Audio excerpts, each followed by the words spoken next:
ভিডিওটি শুধুমাত্র এডুকেশনাল পারপাসের জন্য বানানো হয়েছে। আমি কোনো সেবি রেজিস্টার ফাইন্যান্সিয়াল অ্যাডভাইজার নয়।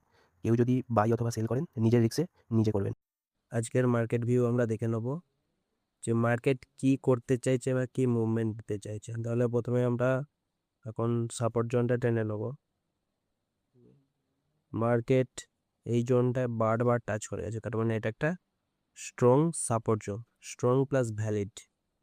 ঠিক আছে, তাহলে কি হয়ে গেল একটা সাপোর্ট জোন। এই সাপোর্ট জোনটাকে যদি ব্রেকডাউন করে দেয় তাহলে মার্কেট কত দূর আসবে, এই এই সাপোর্ট জোন পর্যন্ত। এটা হলো সাপোর্ট জোন, এটা হচ্ছে 1 ঘন্টার টাইম ফ্রেমে।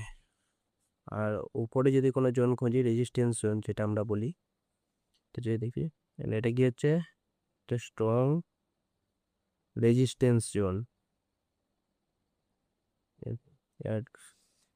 এখান থেকে মার্কেট যদি রেজিস্ট্যান্স জোন পর্যন্ত যায়, সেটাকে যদি ব্রেক করে তাহলে মার্কেট কত দূর পর্যন্ত যেতে পারে। এই যে এখানে মার্কেট অনেকক্ষণ স্টে করেছিল, তার মানে এটা একটা আমাদের স্ট্রং জোন। তাহলে আজকে সিম্পল ভিউ কি হতে চাইছে, এর আমরা চলে যাবো 15 মিনিটে।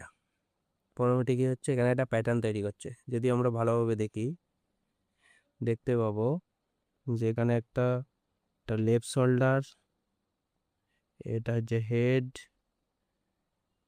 এখানে যদি রাইট শোল্ডার তৈরি করে এবং তার যদি নেকলাইন ব্রেক দেয় তাহলে মার্কেট এত দূর যাবে।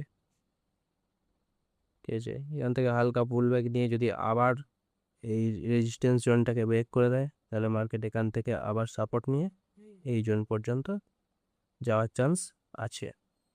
ঠিক আছে, আর যদি এখানে ঠিকঠাক প্রাইস অ্যাকশন না বানাতে পারে তাহলে কি করবে, মার্কেট এখান থেকে আবার ডাউনফল দেবে। এখানে একটা রিটেস্ট নেবে, নিয়ে এই জোন পর্যন্ত চলে আসবে।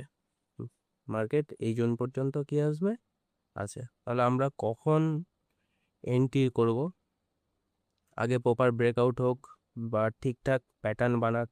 যদি ক্যান্ডেলস্টিক প্যাটার্ন বানায়, যদি এই জায়গাটা ঠিকঠাক ক্যান্ডেলস্টিক প্যাটার্ন বানায়, আমরা তাহলে কি করব, সেখান থেকে একটা এন্ট্রি নিতে পারবো বাই সাইড। বা যদি ব্রেকডাউনের পর এই রিটেস্টে এসে যদি ক্যান্ডেলস্টিক প্যাটার্ন বানায়, তখন আমরা একটা সেল সাইড এন্ট্রি নেবো।